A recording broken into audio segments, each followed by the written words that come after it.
Allez, nous sommes en direct pour cette première conférence, effectivement, sur textile, mode, upcycling.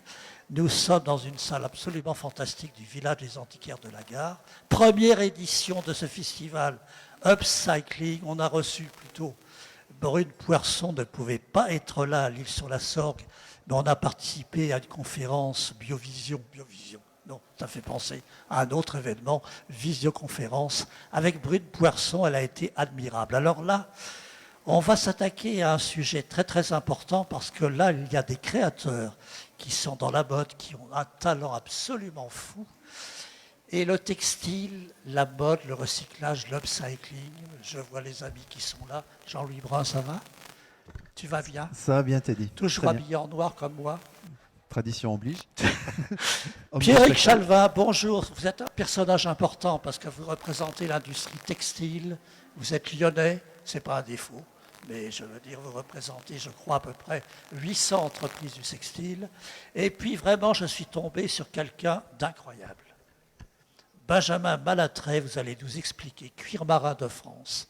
Et j'ai été étonné de voir qu'il y a du cuir superbe à partir de l'esturgeon, de poisson. Et j'ai trouvé votre démarche absolument incroyable.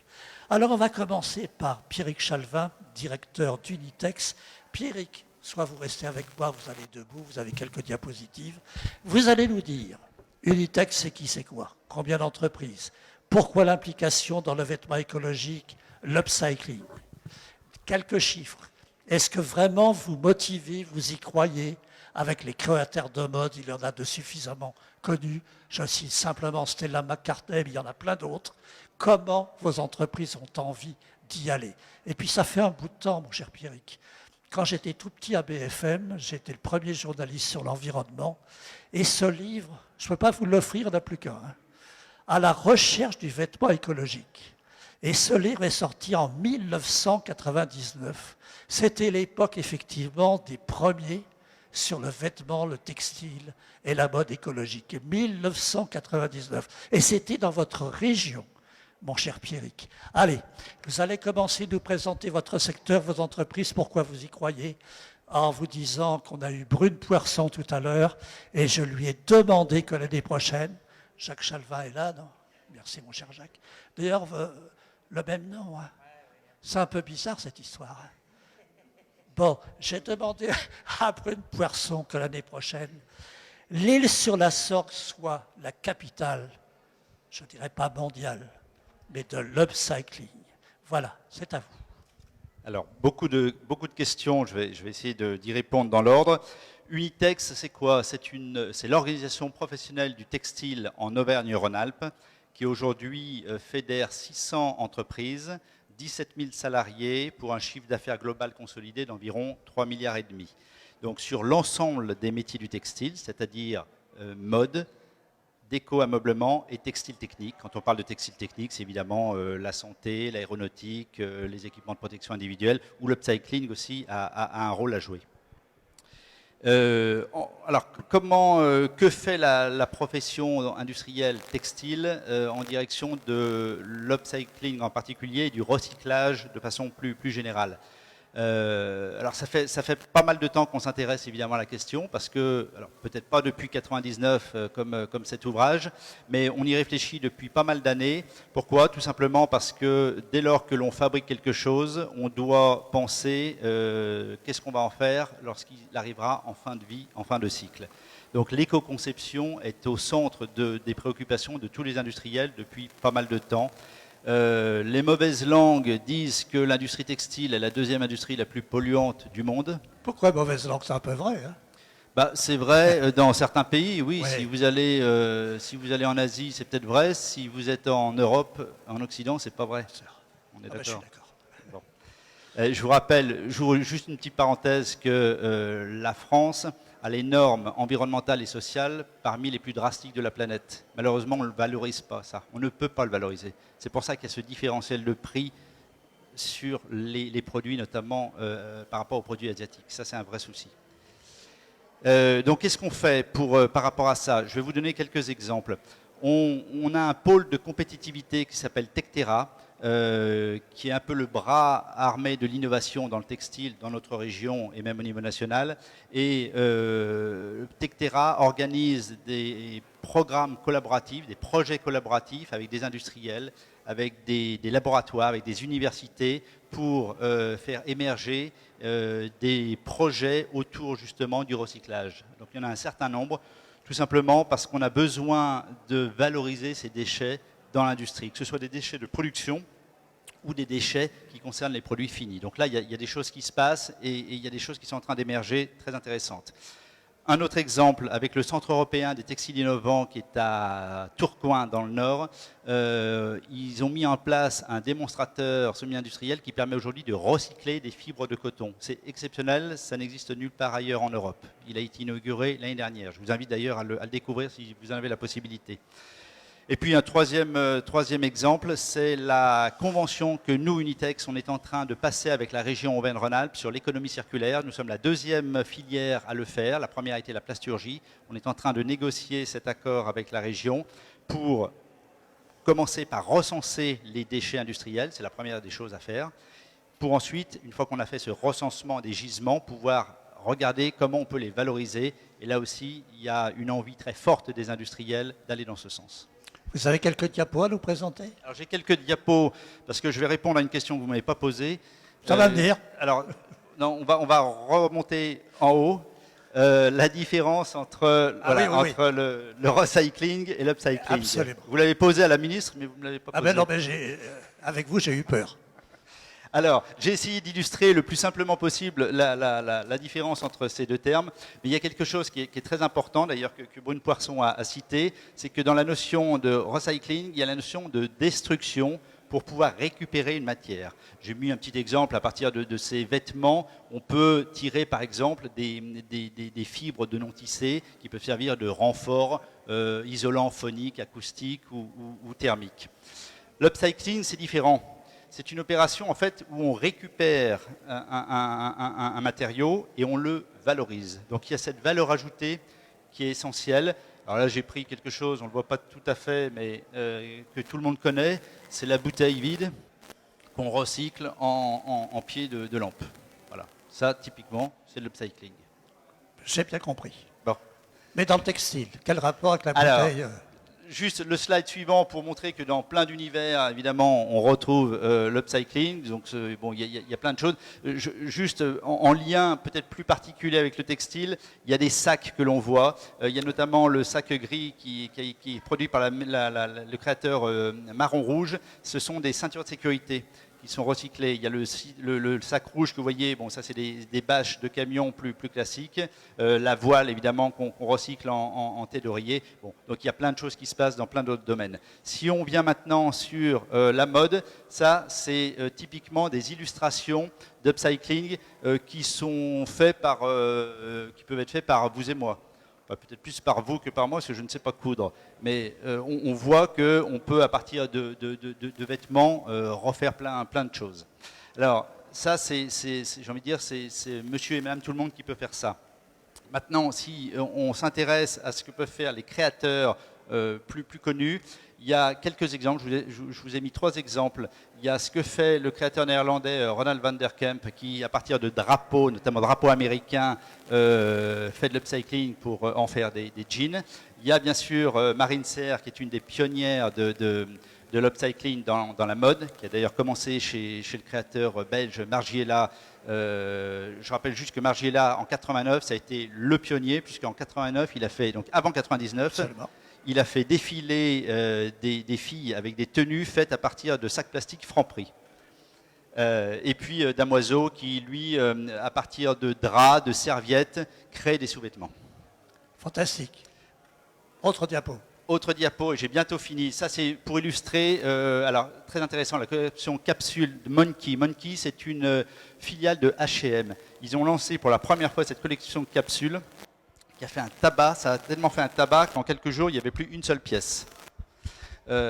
Si on peut regarder la slide suivante, où on voit qu'à partir de jeans, d'ailleurs, qui sont vraiment récupérés, et c'est fait vraiment à la main, c'est pas industrialisé, ils arrivent à sortir des collections prêt-à-porter et accessoires de mode. Caporal à Marseille, superbe entreprise.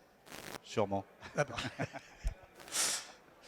Alors, je vais m'arrêter 2 minutes sur la slide suivante parce que, alors, elle est un peu petite, mais ça, ce sont les chiffres clés de la filière. Voilà, super, merci. C'est essentiel, ça.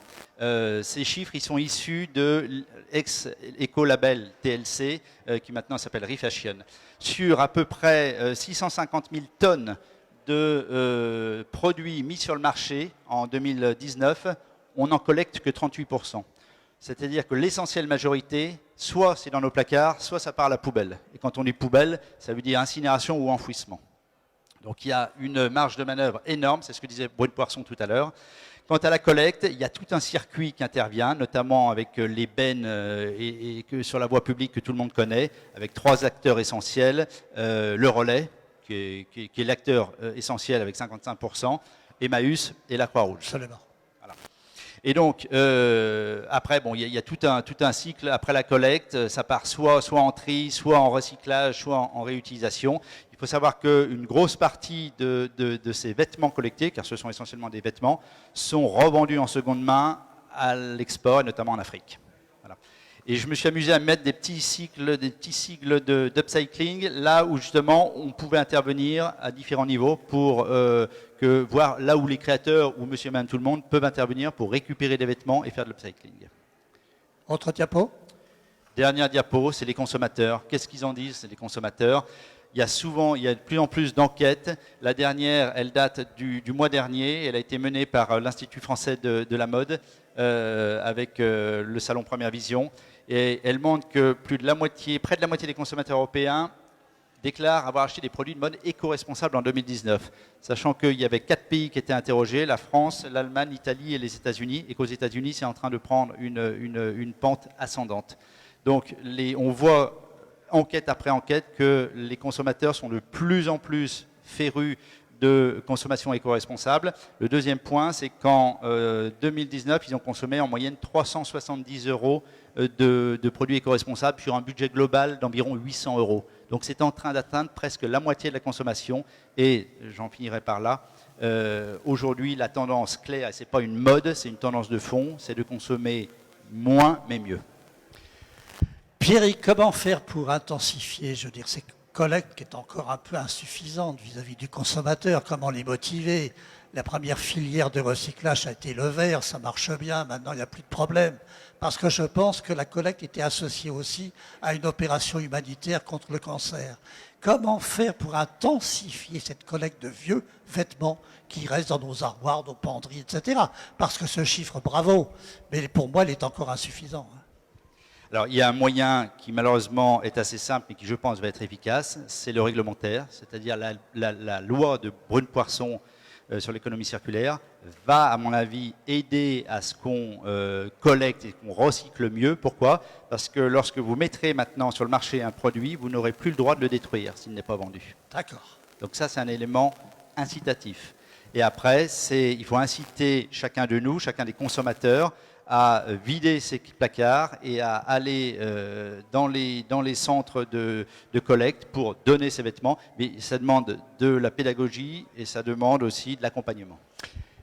Question d'information et d'image, je veux dire qu'on peut aller dans les centres Emmaüs, ça a une image sociale, développement durable, humanitaire, mais quand on remet ces vieux vêtements effectivement sur un vieux parking, enfin, vous connaissez tous, je veux dire, il y a une trappe, on fout son machin. Je veux dire, c'est pas forcément une image très positive. Je pense qu'il faut valoriser un peu cette image de collecte de vieux vêtements.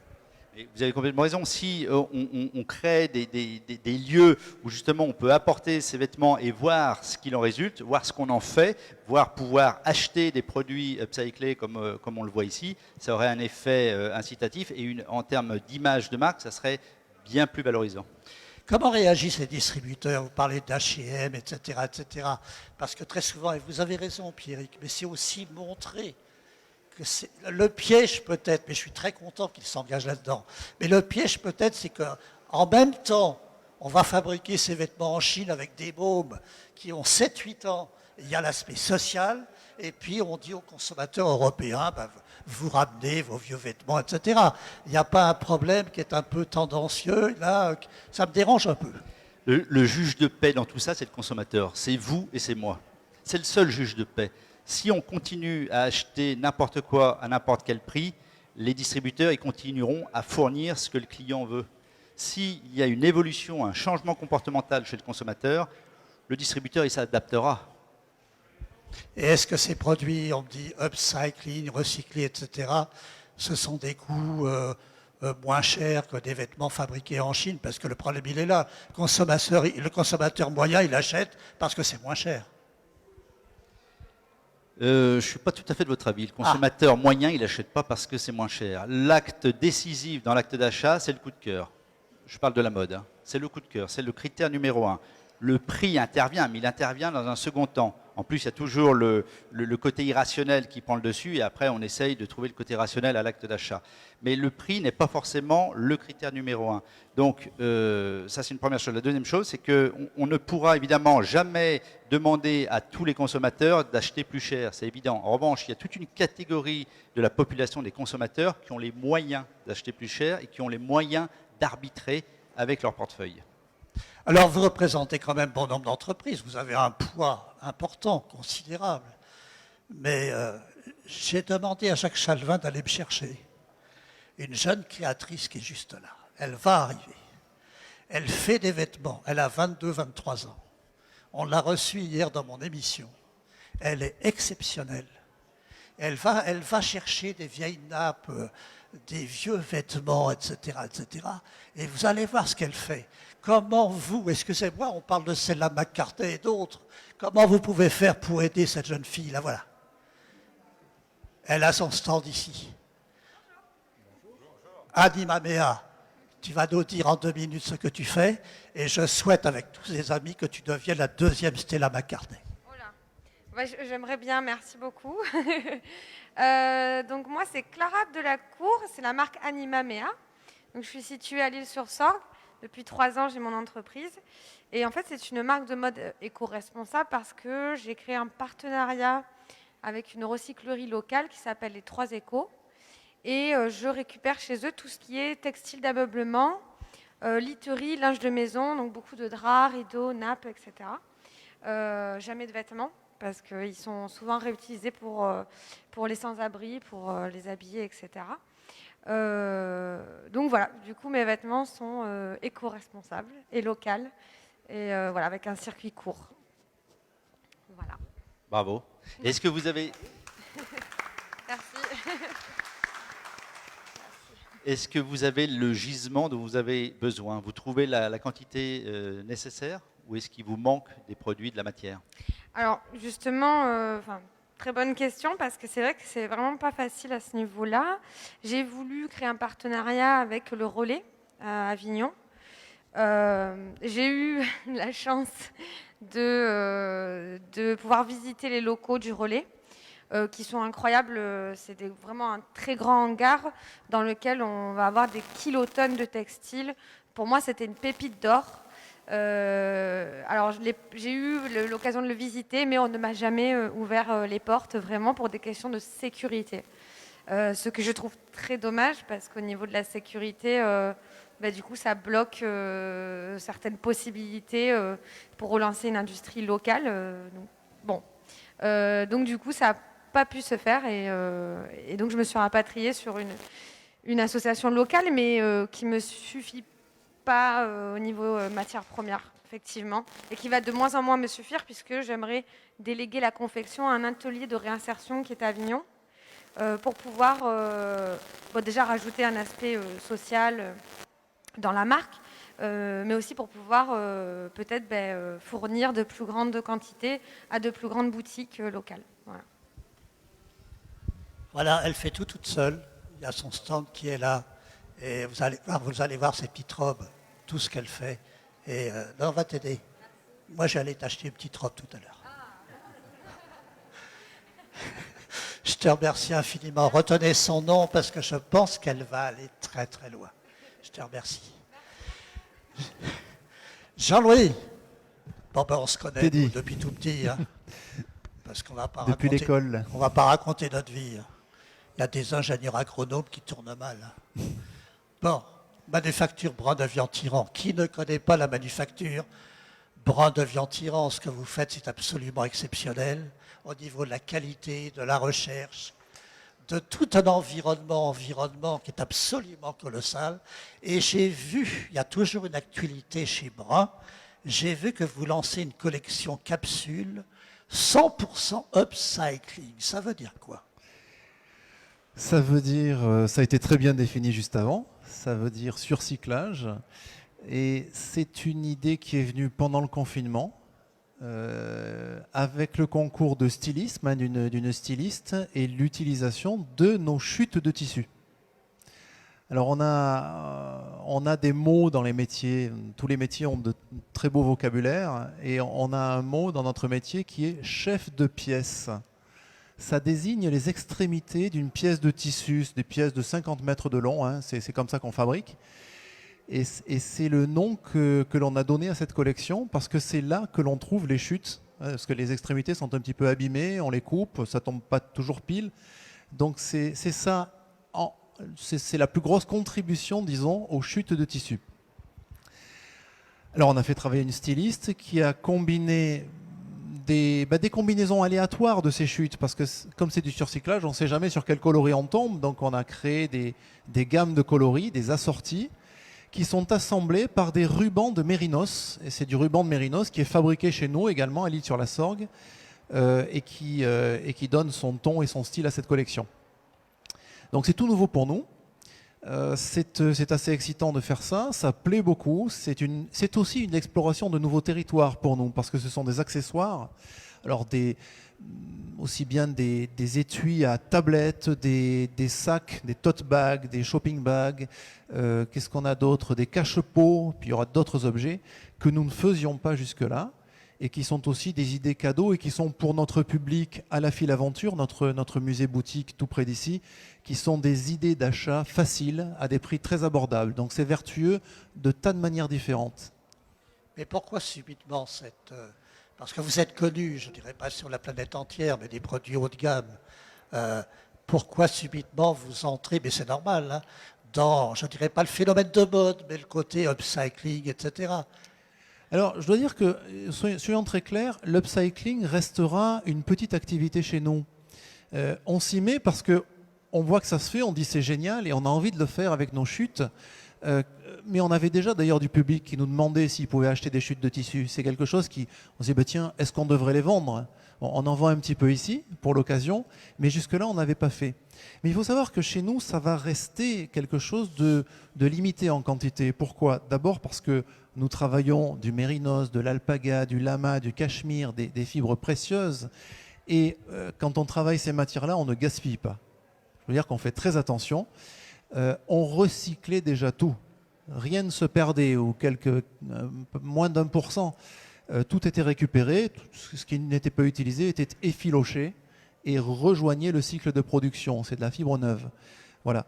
Parce que la première chose, et là vraiment c'est une conviction chez nous, chez moi, c'est que le premier acte éco-responsable, c'est de produire dans des conditions éco-responsables dès le départ, localement si possible, parce qu'en France, on a des normes extrêmement poussées, donc on sait qu'on produit dans des conditions meilleures que pratiquement n'importe où dans le monde, et vous l'avez souligné tout à l'heure, et c'est bien de souligner que voilà, nous on ne se bat pas à armes égales avec des produits d'importation, on attend de nous beaucoup plus d'éco-responsabilité qu'on en attend des pays concurrents, qui pourtant peuvent importer en France, en Europe très facilement. Donc le consommateur en est conscient et veut soutenir ce que nous sommes, les artisans, les manufacturiers. C'est vraiment des valeurs montantes qui sont formidables. Mais la première chose, c'est de produire de manière éco-responsable.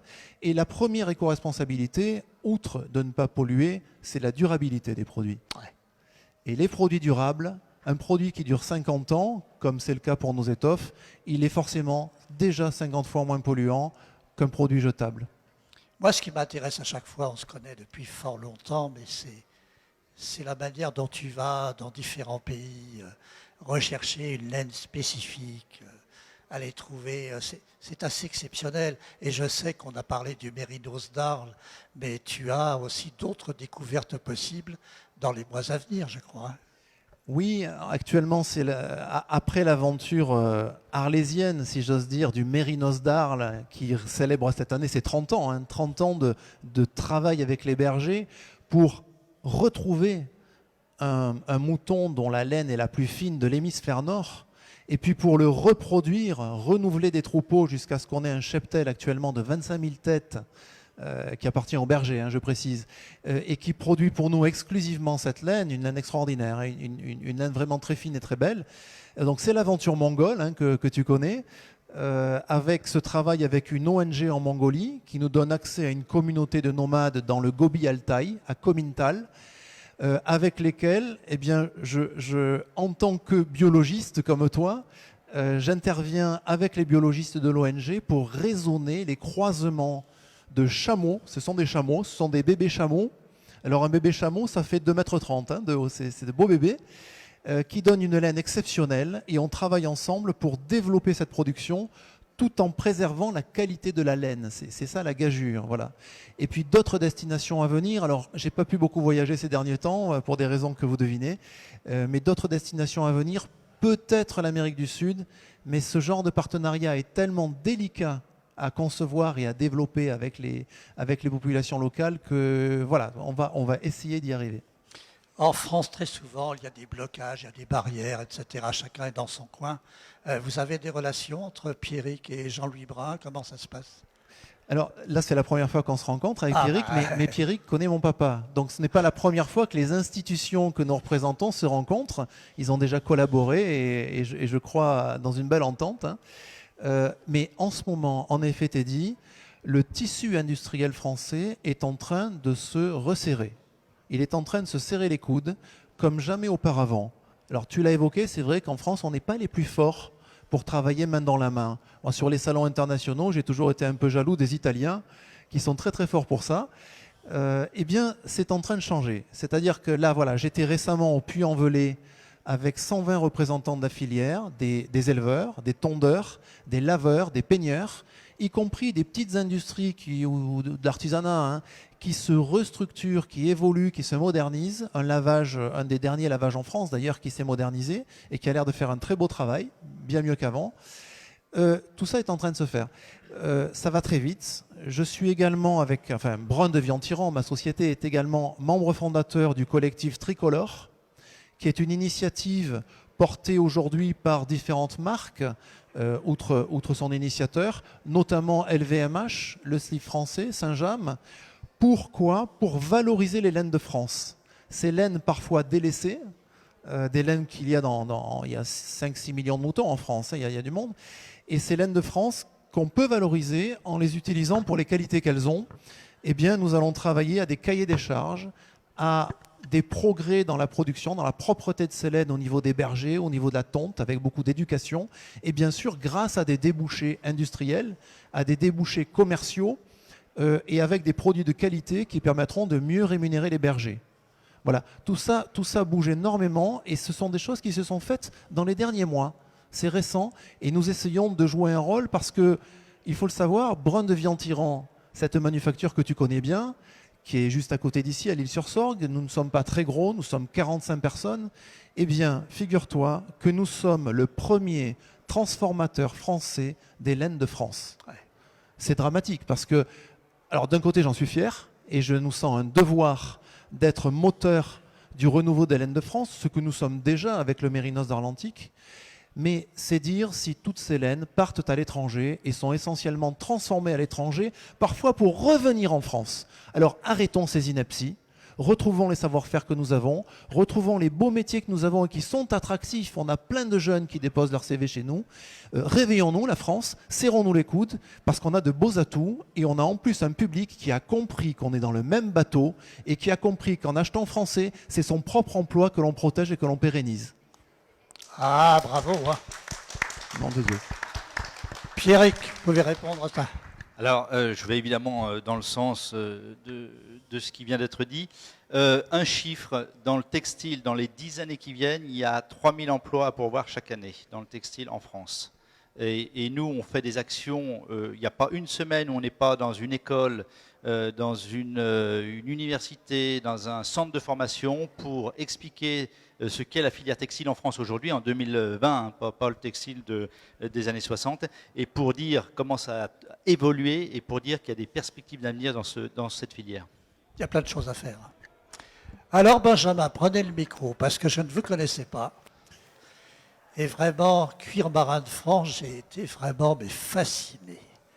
Racontez-moi un peu, vous travaillez avec des chercheurs, et le cuir que vous sortez maintenant, c'est du cuir de poisson, d'esturgeon, etc., d'une qualité exceptionnelle.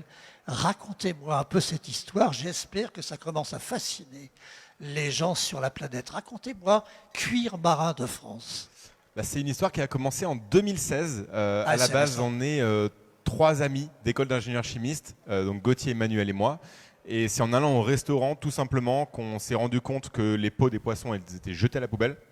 Et que quand on a ouvert le menu en deux, on voyait bien toute cette page de viande et toute cette page de poisson. Et on arrivait à associer un cuir à chacune des viandes qu'on pouvait consommer, qui pouvaient être représentées dans un plat, mais aucune correspondance sur les poissons. Donc le lendemain matin, Gauthier allait récupérer une peau de poisson dans un restaurant de sushi, donc ça a été super facile, des écorces dans la forêt, et a fait un premier test. Et donc on a très vite su que le frein n'était pas technique. Après, en tant que chimiste, on a creusé pour s'améliorer, et en fait on s'est rendu compte que c'est 50 000 tonnes aujourd'hui de tonnes de peau de poisson qui partent à la poubelle chaque année en France, et c'est 500 000 en Europe. Et c'est un matériau qui va avoir un impact écologique direct, parce que sa dégradation va générer du CO2, voilà. Donc un impact direct sur lequel on pourrait apporter une transformation avec une belle valeur ajoutée, avec un vrai savoir-faire, tout en conservant la matière dans sa nature la plus brute. Et c'est d'étape en étape qu'on est arrivé à du coup créer la première tannerie en France depuis près de 50 ans, notamment en faisant un crowdfunding, un financement participatif où on a levé plus de 100 000 euros en l'espace de 30 jours. Et après, on a eu énormément de partenaires, que ce soit des incubateurs parisiens, des réseaux lyonnais, mais également des investisseurs. Donc on a vraiment pu développer du coup notre activité, et on fait partie des startups du groupe LVMH notamment également. Et donc voilà, vraiment de se partir de ce constat qu'il y a une ressource qui est inutilisée et qu'on peut la valoriser, qu'elle aurait du sens et en plus qu'elle est fabuleuse, quoi. Donc c'est toute une filière en fait qui est en train de se développer, qu'Ichthyosis, que Cuir Marin de France développe, qui est à la frontière entre les cuirs bovins, les cuirs classiques que l'on connaît, et les cuirs exotiques, qui sont en fait qui est la filière du cuir marin. Alors quand vous dites marin, c'est l'esturgeon, c'est le saumon, c'est... Alors c'est ça, en fait, chaque poisson que l'on consomme peut être transformé. Après, c'est plus une notion d'application. Un maquereau risque d'être un peu petit pour faire des canapés, donc il faut être très courageux. Mais le frein n'est pas technique. La limite, elle ne va être que créative. C'est comment est-ce qu'on va pouvoir réussir à mailler, à contrecoller, à utiliser la matière pour en faire de plus grandes surfaces. Comment est-ce qu'on peut développer un nouveau cuir. Nous, on développe un nouveau cuir chaque année. Aujourd'hui, c'est le cuir de saumon, le squama, c'est le cuir d'esturgeon, c'est le cuir de carpe, et le tout le plus local, parce que le cuir de saumon, les peaux de saumon, on les source à 5 km de la tannerie. Et en fait, on travaille avec les restaurants Sushi Shop de Lyon, qui génèrent directement et qui récupèrent, comme on récupère du carton aujourd'hui. Et en fait, on tend vers une économie qui a du sens. En fait, j'aime pas trop parler d'écologie, d'éco-responsabilité, de ces sujets-là, parce qu'on est plus dans le bon sens, en fait, de se dire que c'est une ressource qui a du potentiel et qui part à la poubelle inutilement aujourd'hui, qui est issue de la consommation, donc on ne peut pas l'éviter, et qui serait intelligent de transformer. Surtout que c'est magnifique. Oui, mais quand vous parlez de tannerie, je veux dire, quelle histoire, depuis 40 ans, on parle quand même d'environnement, tannage végétal, sans chrome, etc. Vous rejoignez un peu la même problématique que Jean-Louis. Vous êtes quand même dans cette problématique globale de la protection de l'environnement. Hein. Et je rejoins encore plus votre intervention avant, c'est qu'il y a vraiment cette tridimension qui est l'approvisionnement de la peau que je viens de détailler, un peu la transformation sur lequel nous, en tant que chimistes, on s'est concentré sur développer un procédé qui utilisait un maximum de composés et d'énergie renouvelable. Donc aujourd'hui, les tanins, c'est des tanins végétaux à partir de feuilles, d'écorces, de racines, et c'est cette recette secrète qui fait aujourd'hui la qualité de nos cuirs, son odeur aussi si particulière, si intéressante, qui est un grand atout du cuir, et la durabilité. aussi bien écologique que technique. Un produit qui va durer 20, 40, 50 ans va diminuer par autant son impact parce qu'on va pouvoir l'utiliser bien plus longtemps. Et c'est là où le consommateur, on sent qu'il tend à évoluer et à s'acheter moins, mais de plus haute durabilité des produits qui durent plus longtemps. Et c'est là où on sait que le cuir a tout un sens, toute une signature et tout un intérêt. Alors moi j'aimerais qu'en quelques mots tu me parles de la pisciculture, d'où vient l'esturgeon, productrice de caviar, parce que ça c'est vachement intéressant ça. Ah, le caviar, le cuir de caviar, l'esturgeon c'est vraiment incroyable. On a énormément de pisciculture en France, donc on est un grand producteur de caviar et aujourd'hui les peaux partent à la poubelle, quelque peu partent en valorisation pour quelques extractions de collagène en cosmétique ou des choses comme ça, mais garder la peau aussi naturelle, à un état aussi brut que ce qu'on fait sur le cuir d'esturgeon, c'était pas encore réalisé à ce jour en France. Alors vos produits, Benjamin, c'est quoi? C'est des ceintures, c'est... Alors nous ne sommes pas une marque, on est vraiment une tannerie, donc ça veut dire qu'on va commercialiser du cuir, des pièces de cuir, que l'on transforme dans la tannerie, mais on a également des collaborations qui nous permettent un peu d'illustrer ce que peuvent représenter nos cuirs. On a fait un porte-carte, on a fait des bracelets de montre, on a également lancé récemment des chaussures.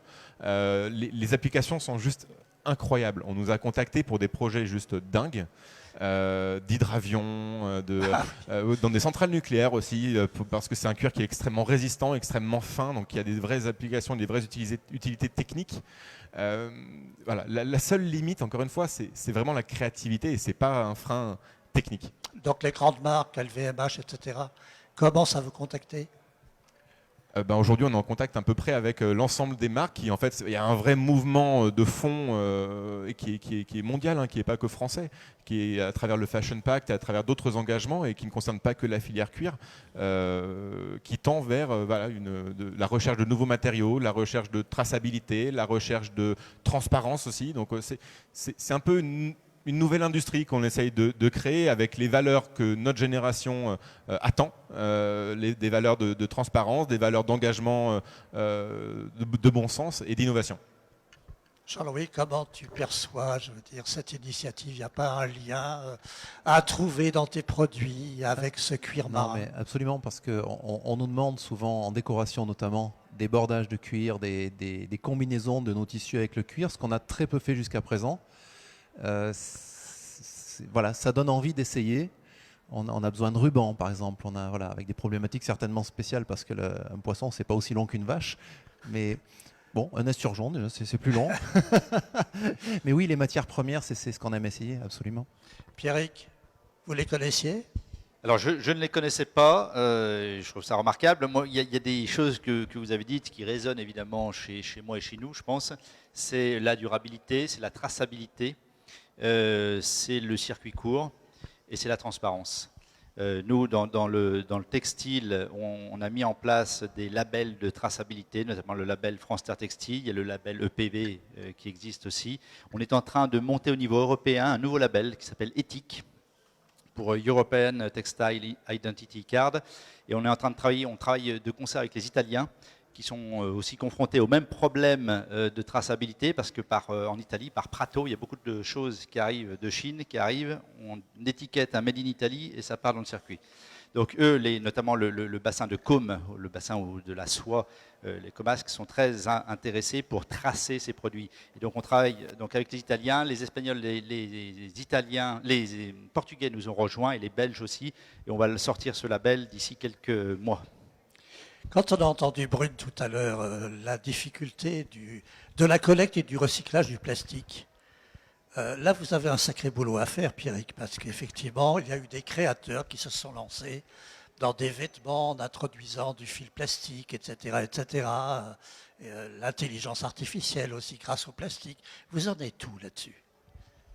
Alors, par rapport à quoi? L'intelligence artificielle? Moi, il y a 20 ans, j'ai rencontré quelques petits fabricants, on ne les connaît plus maintenant, qui essayaient de fabriquer des pulls avec des bouteilles recyclées. Alors, ça existe toujours, ça reste relativement artisanal encore, mais il y a des productions aujourd'hui. Nous, dans notre région, on a des entreprises qui travaillent avec des fils recyclés. Notamment, il y a un fil qu'on appelle le Lurex, qui est un fil métalloplastique qu'il faut recycler aussi.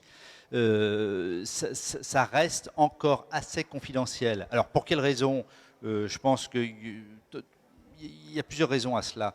Un, le coût des matières premières naturelles ou artificielles reste abordable aujourd'hui. Donc ça n'incite pas les industriels à se lancer dans le recyclage ou dans du fil recyclé. Ensuite, quand on utilise des fils recyclés ou des matières recyclées, on ne peut pas faire ce qu'on veut. C'est-à-dire qu'on a une gamme coloristique, on a moins de possibilités et de créativité. Alors on peut aller sur un autre champ, mais moins sur celui de la créativité. Et puis, souvent, c'est des produits qui valent un peu, enfin des matières qui valent un peu plus cher. Et aujourd'hui, on en revient encore sur le problème du prix. Le client n'est pas forcément prêt à payer plus cher. Jean-Louis, Sur ce que tu veux. Oui. Il me venait à l'esprit que le recycler, surcycler, c'est important. Ne pas gaspiller en général, acheter durable. Mais il ne faut pas oublier non plus que quand on a... Alors je prêche pour ma paroisse. Hein, bon, quand on travaille une matière première renouvelable et qui est produite de fait par une industrie, alors c'est votre cas, c'est mon cas aussi, parce que l'industrie, le mouton, qui est quand même notre principal animal fournisseur de fibres, c'est élevé pour la viande, le mouton. Et la laine est une conséquence de l'élevage. Ce n'est pas le but premier, en tout cas pas en France, un petit peu plus en Australie. La première chose, c'est de savoir que cette matière est renouvelable, qu'elle est très très très peu polluante lorsqu'elle est détruite à la fin de son cycle de vie, qu'elle est très peu polluante pendant le cycle de vie, parce que c'est beaucoup moins coûteux en détergent et en eau d'entretenir la laine que d'entretenir les synthétiques, pour des raisons très connues. Et puis elle dure plus longtemps. Mais c'est également, il faut savoir, puisqu'on est tous dans le même bateau, c'est un revenu pour les bergers. Donc, c'est ce que je dis toujours, c'est super de recycler, nous on gaspille rien, hein, super de surcycler, mais d'abord, sachons que l'acte que l'on fait quand on achète ce qu'on appelle de la laine vierge, hein, donc de la laine neuve, beaucoup de gens ne savent pas ce que c'est, laine vierge, c'est le premier emploi, c'est le contraire de recycler. Eh bien, c'est que tout au long de la chaîne et jusqu'à l'agriculteur, on contribue à une économie.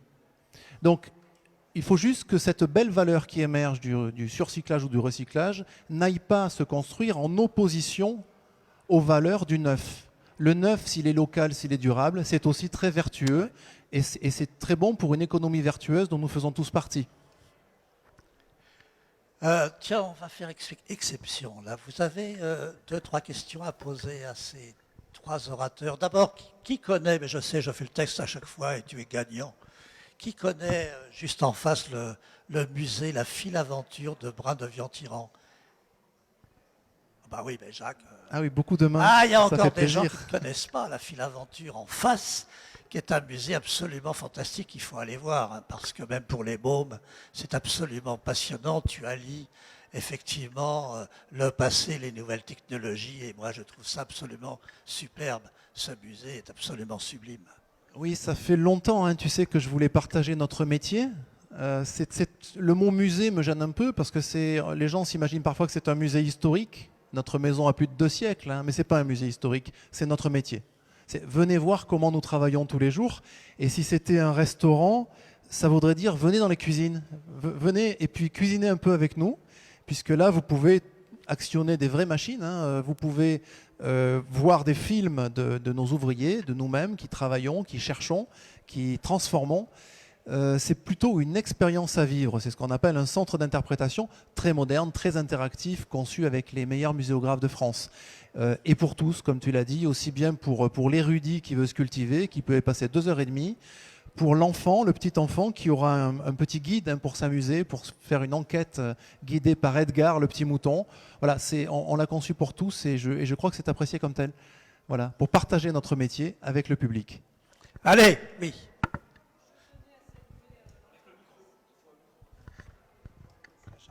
Merci pour ton aide. Je tenais à saluer l'entreprise Brin-de-Vientiran avec qui mes grands-parents travaillaient, mes parents et moi-même. et j'ai toujours entretenu d'excellentes relations avec eux. Et voilà, leur qualité est extraordinaire.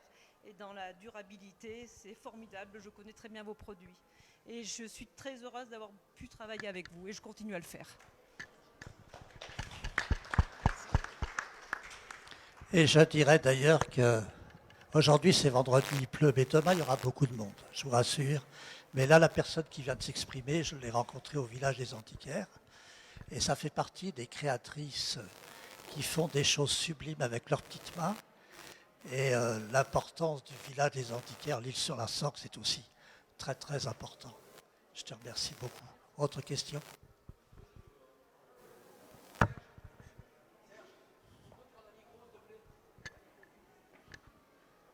Allez, nous sommes en France, c'est très difficile pour que les gens s'expriment. Oui.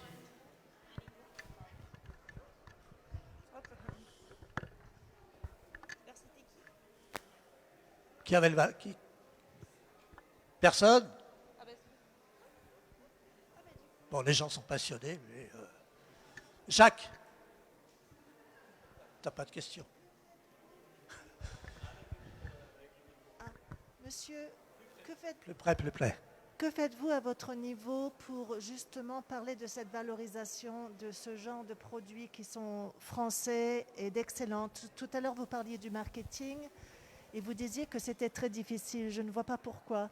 J'habite aux États-Unis et tous les gens américains, quand on parle du French Made, pour eux, c'est vraiment un produit de grande qualité. Donc, je ne comprends pas pourquoi il y a ce problème, en fait. Alors, j'ai pas compris tout ce que vous disiez. Vous parlez du problème de la valorisation des produits made in France ? C'est ça. C'est ça ? Oui. Alors, c'est pas forcément un problème parce qu'effectivement, les produits fabriqués en France bénéficient d'une grande notoriété à l'étranger. Vous faites peut-être allusion au problème de commercialiser, notamment en France, des produits fabriqués en France auprès des consommateurs en général. Ben, on le voit, il y a des marques qui favorisent ça sur le prêt-à-porter, des marques, alors on parle toujours du slip français, de Saint-James ou de 1083, qui connaissent une belle croissance, hein, mais ça reste assez confidentiel. Pourquoi ? Parce qu'on en revient souvent à ce problème qui est celui du prix, mais lorsqu'on explique dans quelles conditions c'est fabriqué, lorsqu'on explique quelles sont, encore une fois, quelles sont les différences avec des produits qui sont fabriqués et qui viennent de beaucoup plus loin, là, on arrive à transformer les comportements d'achat. Mais c'est un travail de longue haleine et c'est pas évident. Même si je vous rejoins, à l'étranger, le fabriqué en France bénéficie d'une très belle image de marque. Et c'est, au risque d'être un peu surprenant, mais ce problème, on le rencontre parfois plus dans notre pays qu'à l'extérieur. Autre question ? Catherine Lepreux, je peux te citer. Tu as la double nationalité ou pas? Oui. Donc tu peux aller voter aux prochaines élections? J'ai posé la même question à Brune tout à l'heure. Elle m'a dit qu'elle pouvait voter, mais elle ne m'a pas dit pour qui. Quand je lui ai indiqué que le certain Donald, qui a une maison d'habillement, qu'il fait fabriquer ses cravates, notamment la cravate rouge, ses cravates et ses costumes, ils sont fabriqués où? Ils sont fabriqués en Chine. Ces vêtements sont fabriqués en Chine. Oui, si vous allez à la Tour Trump, c'est assez révoltant. Vous ne voyez que du synthétique, avec son portrait, les cravates, le costume, tout en synthétique, fait en Chine. C'est son premier créancier. Voilà. Ah, Vous savez tout. Il s'appelle Monsieur Trump. Bon, ma chère Catherine, on ne fait pas de politique ici, sinon on est grillé. Hein, je veux dire, bon. Mes chers amis, Jacques est là, Pierrick, je souhaiterais, mais c'est tout à fait personnel, hein, que l'année prochaine on prévoit, c'était une première étape, doucement, etc., grâce au petit doigt d'Amandine qui est ici. Je vous demande de l'applaudir, comment cette petite. On a commencé tout doucement. L'année prochaine, on veut frapper très fort. Donc les sponsors, etc., etc. Si Pierrick, vous pouvez nous aider, vous avez un lien relationnel, etc. On aimerait en faire un énorme événement pour que l'Île-sur-Sorgue devienne la capitale de l'upcycling. On est d'accord? Complètement d'accord. Moi, avec tous les moyens qui sont à notre disposition, on les mettra au service de cet événement, mais bien volontiers, en tout cas en ce qui concerne ma possibilité, je dirais régionale et grande régionale, pour vous aider bien volontiers. Je prends l'engagement. Super, merci beaucoup. Et bien à bientôt.